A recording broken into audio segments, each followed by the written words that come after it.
Y hoy quiero hablar, el título de esta palabra es Transformando mi mundo. Transformando mi mundo. Porque en realidad nosotros hemos sido llamados a transformar todo lo que estamos. Primero transformados nosotros mismos. Y después donde nosotros estamos tiene que haber una transformación. Lógicamente que ahora no hay una transformación a veces. ¿Por qué? Porque todavía nosotros no hemos sido transformados. Pero hemos sido y llamados a transformar y a trastornar todo lo que nosotros tenemos y en los lugares donde estamos.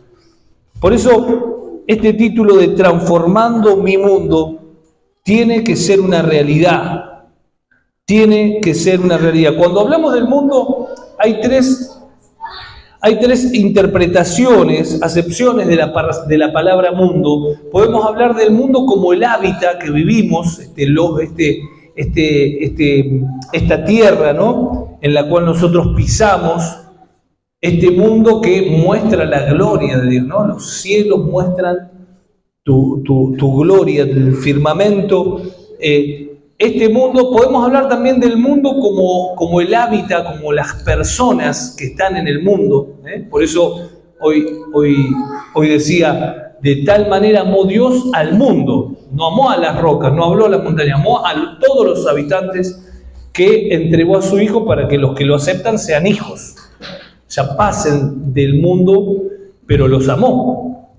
Y podemos hablar del mundo como un sistema, que vendría a ser la parte negativa, como un sistema diabólico que opera, que no es nada tangible, es algo invisible, pero diabólico, que es el sistema del mundo. Por eso dice la palabra, no nos tenemos que hacer, no tenemos que tomar la forma del mundo. Y yo quiero hablar de este mundo, de este sistema que tiene que ser conquistado por esos hijos que portan esta naturaleza, que tiene el poder para poder destruir toda artimaña diabólica. Dice 2 Corintios 4:3, dice que si nuestro evangelio está encubierto, es decir, si no lo ven, si no se ve, lo está para ¿quiénes? Para los que se pierden. ¿Por qué? Porque el Dios de este mundo ha cegado la mente de estos incrédulos para que no vean la gloria del Evangelio de Cristo, ¿no? El Dios de este mundo, este es el sistema diabólico operante, actúa ¿dónde? En la mente de aquellos que no tienen a Cristo. La mente está embotada, la mente está corrompida y no puede ver la luz del Evangelio. Pero este sistema diabólico, ¿dónde opera? Opera en esas mentes, no opera en nosotros. Nosotros como hijos de Dios, como la luz del mundo, como el real sacerdocio, como el cuerpo de Cristo, tenemos total autoridad sobre el sistema del mundo. Por eso hemos sido llamados a transformarlo. Tenemos total autoridad sobre los demonios. Total autoridad sobre todo sistema mundano gobernante, pero hay algunos condicionantes para que esto se pueda efectuar y sea una verdad absoluta. Es decir, que para poder transformar mi mundo, para poder transformar el mundo, para ser personas con autoridad en lo espiritual, no solamente tengo que ser un hijo de Dios. Hay algunos condicionantes y quiero hablar justamente de 3 condicionantes para uno poder ser más eficaz en esta tarea de transformar mi vida, mi familia, mi mundo y el mundo en el cual Dios me ha puesto. Y el primer condicionante es no hacer algo que Dios no me manda hacer. No hacer algo que Dios no me manda hacer. Parece sencillo esto, pero es tremendamente difícil. Como saben, nosotros hemos mandado mensajes a los grupos y nos estamos reuniendo con cada uno de ustedes, con varios ya nos hemos reunido, con otros todavía no. Y uno de los objetivos de esta reunión que estamos teniendo es ayudarlos a proyectar este año, orar en la dirección correcta y entender de que un plan, un proyecto personal que no tiene la aprobación de Dios es una pérdida de tiempo. Y terminamos frustrados y terminamos queriendo que Dios respalde mi querer cuando está lejos de su corazón. Para ahorrar estos problemas, nosotros con Nao, con la pastora, hemos sentido fuerte de Dios de poder ayudar a cada uno de los que se quieren dejar ayudar, para poder estar orando, acompañando, para no hacer cosas que después quiero que Dios respalde cuando en realidad lo estoy haciendo yo y Dios no la está haciendo. Por eso no podemos andar por el mundo realizando lo que me parece sin la guía y la autorización. Recuerda esa palabra, autorización de Dios. Dios respalda solo su querer, no caprichos. Dios nos respalda y no está comprometido con lo que nosotros queremos hacer.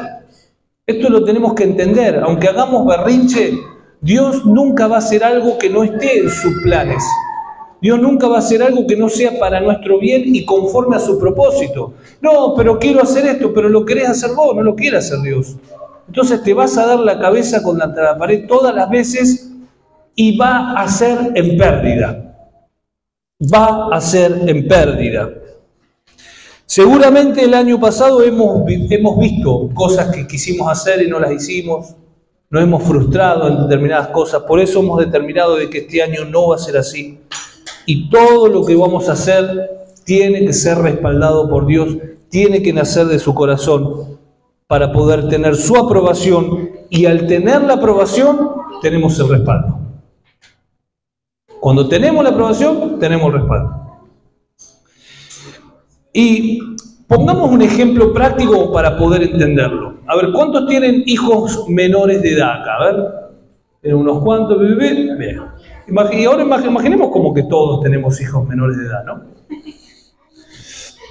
Y me levanto a la mañana, me voy a tomar unos mates y veo que mi hijo agarra el televisor del comedor y se lo lleva para la habitación. Y después agarra un cortafierro con una masa y empieza a sacar el porcelanato, porque dice, no, quiero poner el piso en mi pieza. Entonces vos ves que te empieza, bueno, decís, ¿por qué estás loco? ¿Qué te pasa? Lo agarrás del cuello, le decís, pero ¿de dónde saliste? ¿Quién te dio la autorización para hacer eso? ¿Qué te pensás, que soy el dueño de la casa? ¿Cómo se pondría usted? Sería algo alocado, ¿no? A ver, nuestros hijos no llegan a hacer eso, pero a veces sí, hacen determinadas cosas. Hoy una hija en mi casa me gastó medio litro de detergente magistral para hacer un slide, pero bueno, esas pequeñas cosas. Cortá acá la filmación. A ver, hacen pequeñas cosas que son detalles, ¿no? Pero la pregunta es, eso que nos parece realocado es muchas veces lo que nosotros hacemos, porque nosotros para Dios somos hijos menor de edad todavía, que no tienen el discernimiento y el entendimiento muchas veces para poder comprender lo que tenemos que hacer. Por eso necesitamos consultar. Ahora es distinto si viene mi hijo y me dice, papá, sí, ¿qué necesitas? ¿Sabes que me encantaría tener un televisor en mi pieza? Y me encantaría que poner un pisito en mi habitación, porque tengo el cemento y se ensucia. ¿No me ayudas? Sí. ¿Quién no lo va a ayudar? Pero por supuesto, hijo, vamos a buscar la manera para poder conseguir un televisor y vamos a poner un piso y yo te voy a ayudar, queda tranquilo. ¿No es distinto? ¿No es distinto? De esa misma manera funciona Dios. Nosotros empezamos a hacer planes, quiero hacer todo y después quiero que Dios me respalde. No funciona así. No funciona así. Y de esa manera podemos dar miles de ejemplos. La autoridad que nosotros tenemos en Dios no es para hacer lo que queramos. Nosotros tenemos autoridad sobre todo el mundo infernal, diabólico y sistema diabólico, pero no por eso yo voy a salir y cuando encuentre un gauchito Gil lo voy a romper y lo voy a... ¿Por qué? Porque no tengo la autorización de Dios para hacer eso. Porque puedo estar sacando algo visible, pero no del corazón de las personas. Ahora, ¿qué es lo que nos dice la palabra? Fíjense lo que dice Lucas 14:28. Dice, supongamos que alguno de ustedes quiere construir una torre. ¿Acaso no se sienta primero a calcular el costo para ver si tiene suficiente dinero para terminarla? Y fíjense qué clara nos dice la palabra. A ver, imagínense que ustedes quieren construir. Antes de empezar a construir, tenés que sacar cuentas. Tenés que ordenar todo. No podés construir. Nosotros cuando construimos en nuestro terrenito un quincho, fuimos primero a un paisajista. ¿Para qué? Para que nos diga dónde tenemos que poner todos los árboles que teníamos que poner antes de hacer los planos de la casa. Después hicimos unos planos de la casa, de cuál era nuestra casa del sueño, y después comenzamos con una partecita donde hicimos solamente el quincho, pero que iba después a ser remodelado para poder hacer todo. Y hicimos el quincho, no hicimos toda la casa. ¿Por qué? Porque no nos daba el presupuesto. Es decir, sacamos, calculamos, analizamos. Parecería como que yo ahora agarro un martillo y empiezo a romper porque quiero hacer un edificio acá. Y no llego, lógicamente. ¿Por qué? Porque no calculé antes. Y de esa misma manera tenemos que aplicarlo en toda nuestra vida. En toda nuestra vida. Fíjense lo que dice Juan 5:19. Porque esto lo que hacía Jesús, y esa era la efectividad de ese Cristo glorioso. No nos olvidemos que Cristo vino en un envase que se llamaba Jesús y dependía del Padre para hacer todo lo que hacía. Dependía del Padre, consultaba y pedía autorización. No hacía cosas por sí mismo. Miren lo que dice, entonces Jesús afirmó, les aseguro que el Hijo, es decir Dios, Jesucristo que está ahí, no puede hacer nada por su propia cuenta. No puede. No es que bueno, no puede. Y ese no poder, ese no poder no era una cuestión de que, ¿pero qué? ¿Por qué no podía? Había una fuerza que lo detenía y que, no, él si quería podía hacer lo que quería. Si él quería por su propia cuenta podía hacer cualquier cosa, pero no iba a tener el éxito, no iba a ser eficaz, no iba a tener la autorización del Padre. Y él necesitaba ser alguien sin pecado que llegue a la cruz para redimir a una humanidad perdida. Por eso él decía, no puedo, muchachos, no puedo hacer nada si Dios no me autoriza. Si Dios no me lo muestra, no puedo hacer nada, sino solamente lo que ve hacer el Padre. Porque cualquier cosa que hace el Padre, el Hijo también la hace. Es decir, yo hago todo lo que Dios me dice que tengo que hacer. No insistan, no puedo hacer otra cosa. Aunque quiera, no puedo hacer otra cosa. Por eso Jesús logró decir en Juan 14:30, ya no hablaré más con ustedes, porque viene el príncipe de este mundo, que hablamos hoy al principio. Ahora él no tiene ningún dominio sobre mí. Él no tiene ningún dominio sobre mí. Ahora, ¿por qué no tiene ningún dominio? Fíjense, no tiene ningún dominio, y el versículo que sigue dice, pero el mundo tiene que saber que amo al Padre y que hago exactamente, diga exactamente, no es más o menos, es exactamente lo que Él me ha ordenado que haga. Por eso el príncipe de este mundo no podía entrar por ningún lado. ¿Por qué? Porque había dos condicionantes. Jesús amaba al Padre de verdad. Por eso hoy en la canción les decía, tratemos de que el amor sea genuino del corazón. Tratemos de que realmente podamos posicionarnos en ver a Cristo. Porque el que ve a Cristo verdaderamente, el amor nace de una manera natural. Cristo amaba al Padre, y no solamente amaba al Padre, hacía exactamente lo que Él le mandaba hacer. Punto número 2. Ese es el primer punto. Ese es el primer punto, ¿para qué? Para ser transformadores de mi mundo. La verdad que si podemos aplicar este punto, yo acá terminaría ya la prédica. Vamos a tratar de aplicar esto y listo. Así que si le quedó ahí, perfecto. Voy a agregar 2 puntos más como un bonus track, pero en realidad esta es la verdad que tiene que empezar a ahondar en nuestro corazón y cada mañana decir, ya está, no quiero hacer nada que Dios no me muestre, no quiero hacer nada que Dios no autorice. Hasta lo más tonto, no importa, pregunto, consulto, espero y avanzo. No lo repito de vuelta porque no me va a salir, pero después cortarlo, eso que está bueno para ponerlo ahí en un videito. Punto número 2.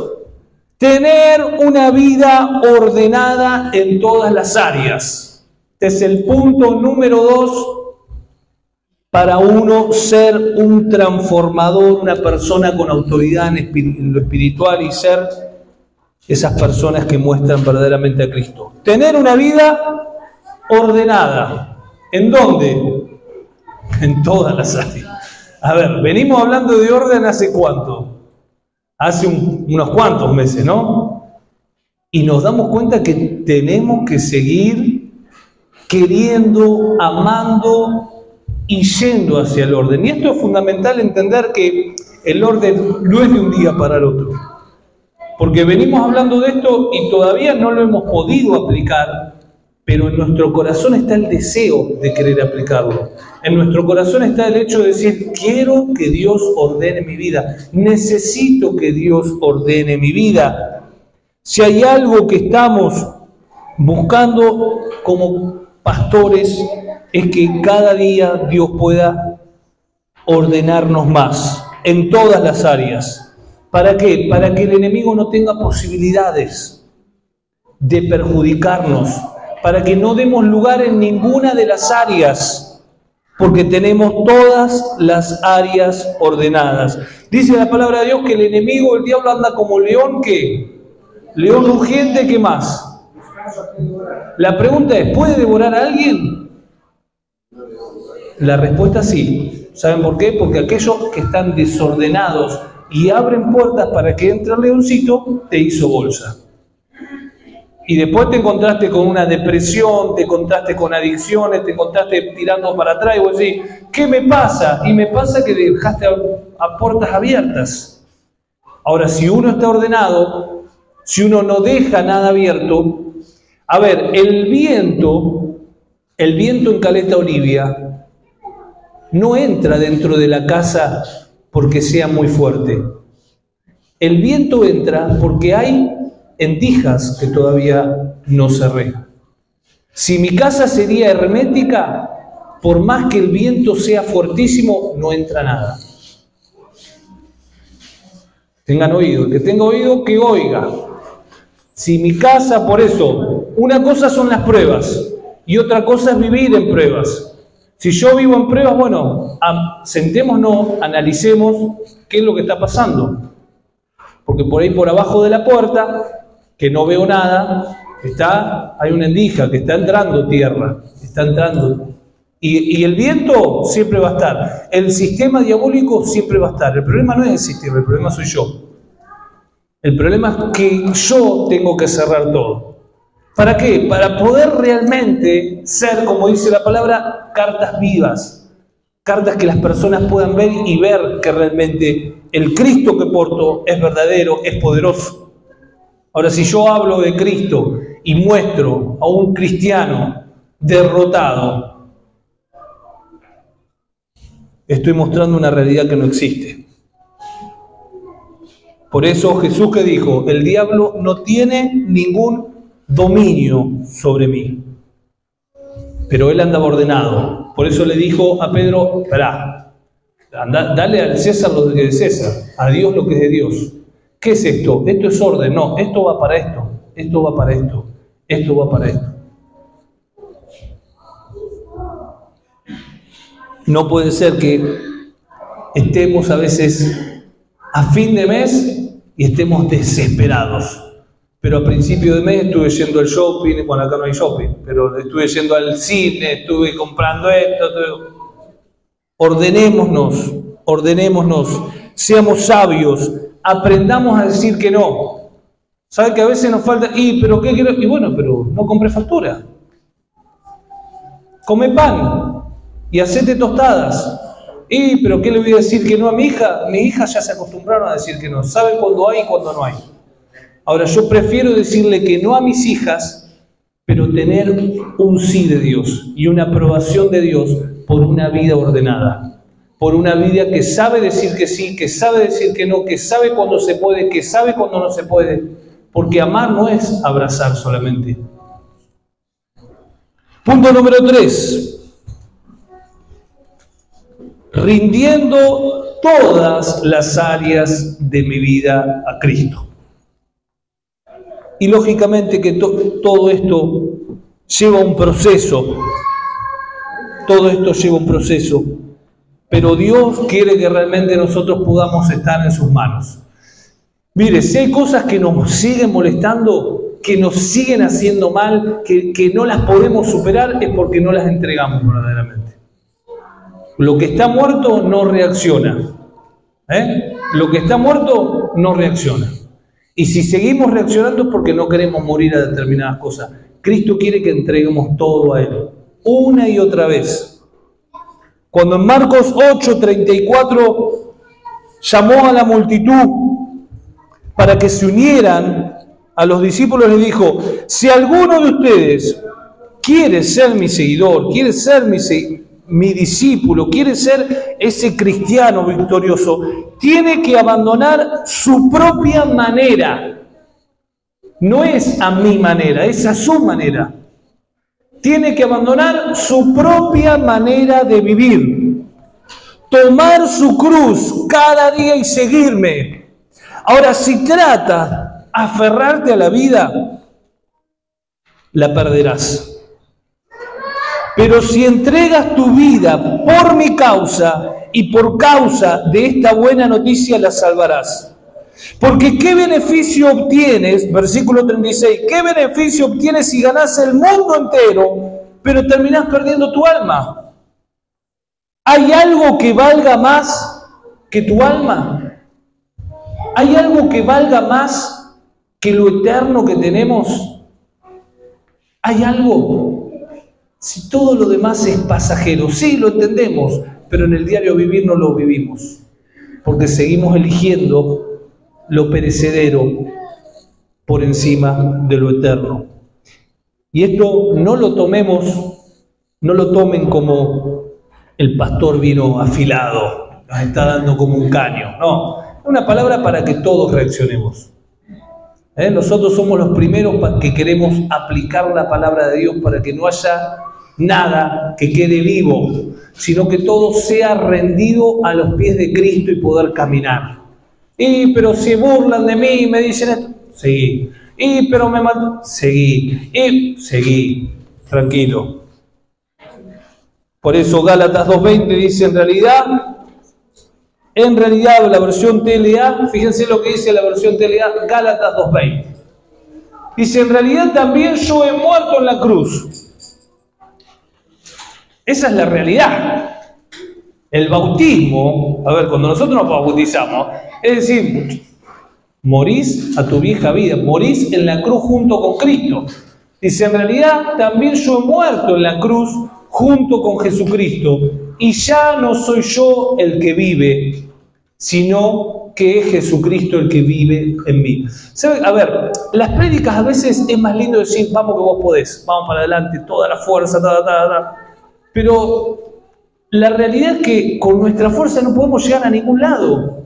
Pero si nosotros morimos termina siendo ganancia porque no son nuestras fuerzas, son sus fuerzas. Porque Dios no te pide que vos mueras porque es un castigador. Él te pide que vos mueras porque Él quiere vivir, y no pueden vivir dos naturalezas contrapuestas en un solo envase. Tiene que prevalecer una. Por eso Pablo dice, en realidad también yo he muerto en la cruz, junto con Jesucristo, y ya no soy el que vive, sino que es Jesucristo el que vive en mí. Y ahora vivo gracias a mi confianza en el Hijo de Dios, porque Él me amó y quiso morir para salvarme. Por eso, resumiendo y ya terminando, debemos hacer solo aquello que Dios nos muestre que debemos hacer. Para esto debemos vivir una vida que consulta a Dios en todo. Para esto debemos ser una iglesia entrenada en escuchar la voz del Padre. Debemos vivir en orden en todas las áreas, no debiendo nada a nadie, cumpliendo con los compromisos asumidos, teniendo un orden de prioridades establecido por Dios, no establecido por nuestros deseos cambiantes y egoístas. El vivir en orden nos llevará a poder decir lo que Jesús dijo: el diablo no tiene ningún dominio sobre mí. Debemos rendir todas las áreas de mi vida. Solo así podrá Cristo reinar en nosotros con libertad. Solo así podremos experimentar la vida abundante del Espíritu Santo fluyendo en y a través de nosotros. El verdadero gobierno de Dios se manifestará cuando dejemos de gobernar nosotros. El verdadero gobierno de Dios se manifestará cuando dejemos de gobernar nosotros.